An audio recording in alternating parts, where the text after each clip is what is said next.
कभी सोचा है कि हम अपने डिसीजंस इतने जल्दी क्यों ले लेते हैं?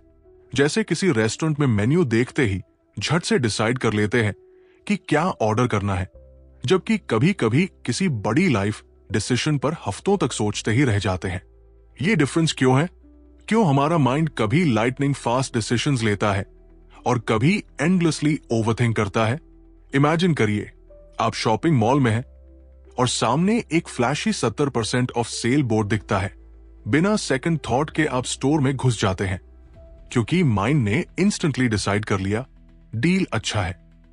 लेकिन अगले ही मोमेंट जब आपको कोई जॉब ऑफर मिलता है तो आप स्लीपलेस नाइट्स में सोचते रह जाते हैं, क्या यह सही चॉइस है? क्या आपने कभी अपनी इस डिसीजन मेकिंग एबिलिटी को डीपली एनालाइज किया है? यही सवाल Nobel prize winning psychologist Daniel Kahneman ने भी सोचा और अपनी पूरी लाइफ को इसी मिस्ट्री को डीकोड करने में लगा दिया। उनकी book thinking fast and slow इसी जर्नी की कहानी है। वो जर्नी जिसमें उन्होंने बताया कि हमारा माइंड असल में दो अलग अलग सिस्टम से डिसीजंस लेता है। एक ऐसा सिस्टम जो फास्ट, इंपल्सिव और इमोशनल है, और दूसरा जो स्लो, रैशनल और थॉटफुल है। और यकीन मानिए, ये कॉन्सेप्ट समझने के बाद आप अपनी लाइफ को एक नए पर्सपेक्टिव से देखने लगेंगे। अब इमेजिन करिए, आपकी एक फ्रेंड है, अदिति। वो हमेशा इंपल्सिव डिसीजंस लेती है। रेस्टोरेंट में फूड ऑर्डर करना हो, कोई नया फोन लेना हो या किसी से बहस करनी हो, उसका जवाब हमेशा रेडी होता है। On the other hand, Rahul हर चीज पर डीप सोचता है। वही फोन खरीदने से पहले वो 20 रिव्यूज देखेगा, प्राइस कंपैरिजंस करेगा और हर छोटी डिटेल पर एनालिसिस करेगा। अदिति और राहुल के बीच यही फर्क कहनेमान की लैंग्वेज में सिस्टम 1 और सिस्टम 2 का है।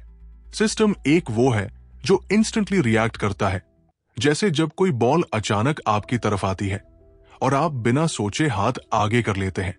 सिस्टम 2 वो है जो एनालिटिकल होता है, जैसे जब आप किसी बजट को कैलकुलेट कर रहे होते हैं या कोई लाइफ चेंजिंग डिसीजन ले रहे होते हैं। अब सोचिए, आपकी लाइफ में कितनी बार ऐसा हुआ है जब सिस्टम 1 ने आपको बहला दिया हो, आपने इंपल्स में शॉपिंग कर ली हो, किसी की बात को बिना प्रूफ के सच मान लिया हो या किसी रूमर पर रिएक्ट कर दिया हो।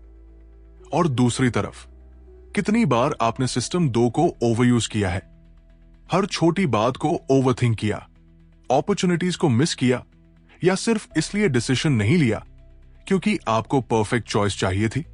कभी कभी हम अपने गट फीलिंग पर भरोसा करते हैं और वो सही साबित होती है, लेकिन कभी कभी वही गट फीलिंग हमें धोखा दे देती है। कहनेमान इसी ह्यूमन बिहेवियर को कॉग्निटिव बियासेस से एक्सप्लेन करते हैं। जैसे एक कॉन्सेप्ट है एंकरिंग बायस। जब हमारा माइंड किसी इनिशियल इंफॉर्मेशन से इतना इन्फ्लुएंस हो जाता है कि उसके बाद हम रैशनल डिसीजन नहीं ले पाते। मान लीजिए, एक कार डीलर आपको पहले 20 लाख की लग्जरी कार दिखाता है और फिर 12 लाख की कार दिखाकर कहता है, ये तो डील स्टील है।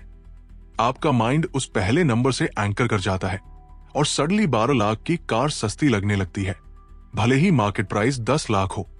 फिर आता है अवेलेबिलिटी ह्यूरिस्टिक। जब हम अपनी मेमोरी में सबसे रीसेंट या विविड एक्सपीरियंसेस को ज्यादा वेटेज दे देते हैं। जैसे न्यूज में अगर कोई प्लेन क्रैश की खबर देखी हो तो अचानक आपको लगता है कि फ्लाइट्स लेना अनसेफ है, भले ही स्टैटिस्टिकली एयर ट्रैवल सबसे सेफ मोड ऑफ ट्रांसपोर्ट हो। ये बायस हमारे हर डिसीजन मेकिंग प्रोसेस को अफेक्ट करता है। इन्वेस्टमेंट्स, रिलेशनशिप्स, करियर चॉइसेस, हर जगह। कहनेमान एक और आई ओपनिंग कॉन्सेप्ट इंट्रोड्यूस करते हैं, लॉस अवर्जन। हम ह्यूमंस नेचुरली लॉसेस को गेन से ज्यादा फील करते हैं। सोचिए, अगर आपको 1000 रुपए जीतने का मौका मिले तो आपको खुशी होगी, लेकिन अगर वही 1000 रुपए खोने की रिस्क हो तो उसकी चिंता कई गुना ज्यादा होगी। इस फियर ऑफ लॉस के चलते हम अक्सर सेफ चॉइसेस चुनते हैं, भले ही वो लॉन्ग टर्म में हमारे लिए हार्मफुल ही क्यों न हो। शायद इसी वजह से लोग एक सिक्योर जॉब में सालों तक फंसे रहते हैं, क्योंकि रिस्क लेना अनकंफर्टेबल लगता है। लेकिन इसका मतलब यह नहीं कि सिस्टम 1 हमारा दुश्मन है या सिस्टम 2 हमेशा सही है। कहनेमान यही समझाते हैं, रियल विजडम तब आती है जब हम जानते हैं कि कब कौन सा सिस्टम यूज करना है। कभी कभी फास्ट थिंकिंग आपको इंस्टिंक्टिवली सही डिसीजन लेने में मदद करती है। जैसे क्रिकेट मैच में जब खिलाड़ी फ्रैक्शन ऑफ अ सेकंड में बॉल को हिट करने का निर्णय लेता है। और कभी कभी स्लो थिंकिंग आपकी लाइफ चेंजिंग चॉइसेस में क्लैरिटी लाती है, जैसे करियर स्विच या शादी का डिसीजन लेते वक्त। अब एक सवाल सोचिए, आपकी लाइफ में ऐसे कौन से डिसीजंस थे जहां सिस्टम 1 ने आपका साथ दिया और आपको तुरंत सही रास्ता दिखा दिया, और वो कौन से मोमेंट्स थे जब सिस्टम 2 ने आपको अननेसेसरी डाउट में डाल दिया और आप एक्शन लेने में डिले करते रहे। कहनेमान हमें यही सिखाते हैं, अपनी थिंकिंग को समझिए, उसे ऑब्जर्व करिए। अगली बार जब आप किसी इंपल्सिव डिसीजन की तरफ खिंचाव महसूस करें तो पॉज लीजिए, खुद से पूछिए, यह डिसीजन सिस्टम 1 से आ रहा है या सिस्टम 2 से? और अगर कोई डिसीजन आपको ओवरथिंक करने पर मजबूर कर रहा है तो शायद वो मोमेंट है जब आपको थोड़ा ट्रस्ट करके लीप ऑफ फेथ लेना चाहिए। लाइफ में सही डिसीजंस का मतलब हमेशा परफेक्ट डिसीजंस नहीं होता। इसका मतलब होता है अवेयर डिसीजंस, एक ऐसा माइंडसेट जिसमें आप अपने बियासेस को रिकॉग्नाइज करते हैं और उनके बावजूद कॉन्शियसली चूज करते हैं। कहनेमान की ये किताब सिर्फ एक साइकोलॉजिकल थ्योरी नहीं है, ये एक मिरर है, एक मिरर जो आपको आपके ओन माइंड को देखने का मौका देता है। और जब आप अपनी थिंकिंग को ओन करने लगते हैं तब आप सच में अपनी लाइफ को ओन करने लगते हैं।